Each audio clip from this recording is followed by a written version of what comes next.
Hello, Milwaukee Bucks fans. Welcome back to another episode of Bucks Latest presented by FanArch.com. I'm your host, Dean Simon. Please consider liking, subscribing, turning on post notifications to stay up to date with all the latest Milwaukee Bucks updates. All right, we're just going to get right into things because we have kind of disheartening news to start. According to a recent report by 97.5 WTAQ, and I quote, multiple reports indicate guard Kevin Porter Jr. will opt out of his player option for the coming season. Porter found his touch after coming over from the Clippers in a one-sided trade for Marjon Beauchamp. The Bucks would like to have him back, but they are limited by financial constraints, and would they definitely like to have him back because KPJ had an incredibly productive season as a lead guard for the Bucks in certain stretches. He definitely showed improvements in decision making. He was just an all-around great offensive force, great, again, lead ball handler, decision maker. During his 30-game stint with the Bucks in the regular season after coming over from the Clippers, he put up 11.7 points, 3.9 rebounds, 3.7 assists, 1.3 steals, shooting incredible splits, 49.4, 40.8, 87.1 splits. But I think the most impressive thing about Kevin Porter Jr.'s improvement, not just as an offensive creator in all aspects, but as a defender too, like with everything considered, it was his low turnover rate. In those 30 games, only 1.7 turnovers. And in the postseason, the scoring stayed relatively the same. The assists figure, I think, rose from 3.7 to maybe about 5.2, if I remember correctly, in that series against the Pacers. But the turnovers stayed around the same mark, around 1.7, 1.8. Again, just really improving his decision making in the pick and roll, finding his spots as a scorer, stepping back in the mid range, just really getting an all around feel for the game with Milwaukee. And it's very tough to hear that he may be declining what was going to be a $2.5 million player option, a deal that the Bucks certainly, it would have been in the Milwaukee Bucks' best interests if Kevin Porter Jr. were to accept a bargain deal like that and stick around. But turns out he may be using his leverage after having a great season and a pretty great postseason, short little run in the postseason to find a bigger deal elsewhere. But the Milwaukee Bucks will still hold out hope that Kevin Porter Jr. will come back because, he's had his other on-court issues, whether it relates to like a short temper, but Kevin Porter Jr. could remain a Milwaukee Buck, but it may cost an extra penny or two for Milwaukee to bring him back, which kind of stinks, but whatever. Moving on, the Golden State Warriors may have come out as a really big suitor for Bobby Portis, and based on recent rumors, Bobby Portis Jr., the Warriors have had eyes on him for a good while, and it's really easy to see why, because he would definitely fit in a lineup alongside Steph Curry, alongside now Jimmy Butler and Draymond Green pretty easily, and he could very effectively become a huge part of their offense.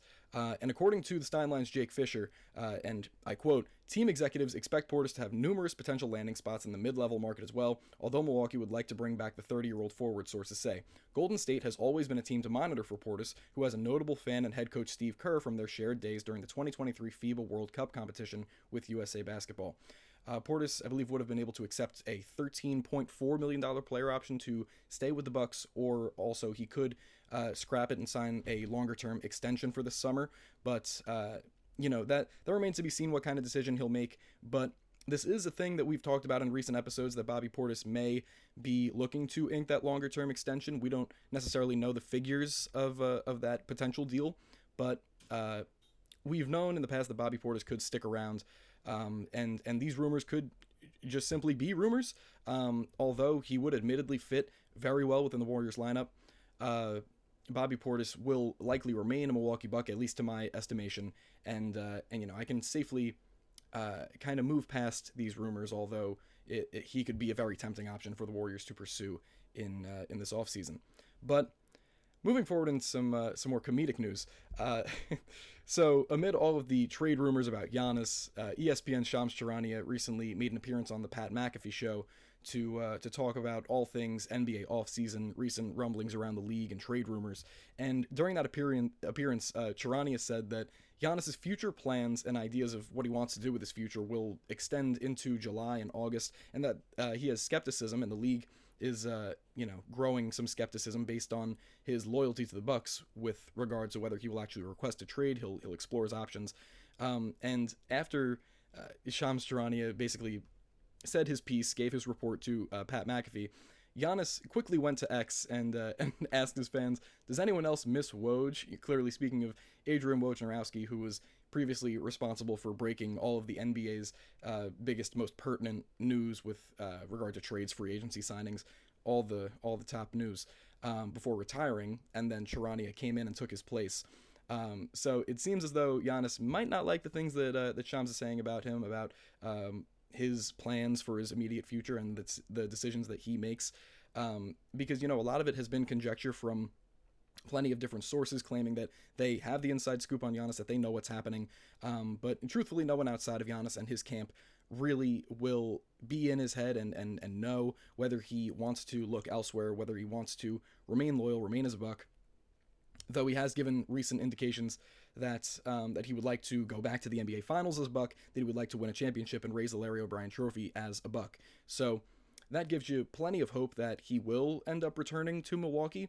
And it seems as though Giannis is trying to very subtly on social media kind of break these rumors down and kind of just wipe them out from the public sphere, because he's made a couple of attempts now, whether it's in random appearances and interviews on social media, to kind of fight against the trade rumors.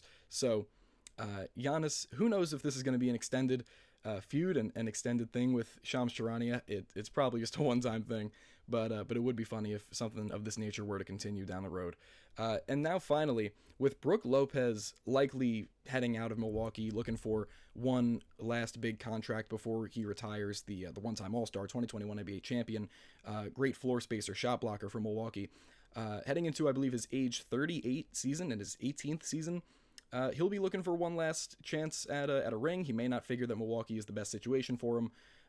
And teams like the Lakers, like the Warriors, as we've previously mentioned in recent episodes, could be perfect destinations for him. But with all that being said, Lopez probably heading out the door. There are two center replacements that I think the Milwaukee Bucks should definitely look into to replace Brook Lopez in the coming weeks, in the coming months.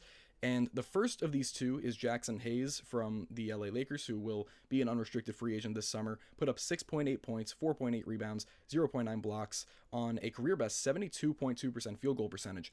And by the way, though he played basically spot minutes for the Lakers, especially after the failed Mark Williams trade, they needed someone to step in. Jackson Hayes took on that responsibility, and I thought he played great, even though he received a lot of the blame for the Lakers not having a good enough center rotation, and that it all fell on, how is Jackson Hayes gonna help this team as their starting center. I thought he was pretty impressive in his time, and he registered career highs in field goal percentage, in rebounds, in assists and steals, and a tie in blocks for a career high in only 19 and a half minutes through his 55 or 56 games with the Lakers in the regular season, which I thought was incredibly impressive. And he's still young. He could still definitely offer some things to a team based solely on his athleticism, his shot blocking, his ability to run the floor in transition. Jackson Hayes could still be a very, very solid option for plenty of teams in this league. He's one of those centers that, that could plausibly fit on every team in the league as a backup. So I believe the Bucks should at least give a little bit of thought looking into Jackson Hayes, seeing what they could do with him in the future. And my second option here is the San Antonio Spurs' Charles Bassey, who put up 4.4 points, 4.2 rebounds, 0.8 blocks in only 10.4 minutes. He is solid on both ends, also going to be an unrestricted free agent. Solid on both ends, underrated defender at about 6'10", 235. I think he put up about a 110 defensive rating per 100 possessions, which is very impressive. And again, just a very underrated defender in general at the center position. But he just needs more opportunity. And it seems as though he's falling out of the Spurs rotation, and that may continue based on their decisions with either selecting a guy like Dylan Harper at number 2 this year, or trading the pick and other picks for a superstar, which, would probably further put Bassey out of the rotation or lead to him landing on a new team as a part of this huge blockbuster Kevin Durant trade, let's say, or throw superstar X in a trade and Charles Bassey maybe ends up on the opposite side. So I think he would be a great option for the Bucks to pursue, just because he has a lot of untapped potential in my eyes, and if he just gets more opportunity, I feel as though he would be able to show it a little bit more. But anyways, that'll be all for me today. Thank you very much for watching Bucks Latest, presented by fanarch.com. Again, please consider liking, subscribing, turning on post notifications, and staying up to date with all the latest Milwaukee Bucks updates. Thank you very much for watching again, and I'll see you guys in the next one. Go Bucks!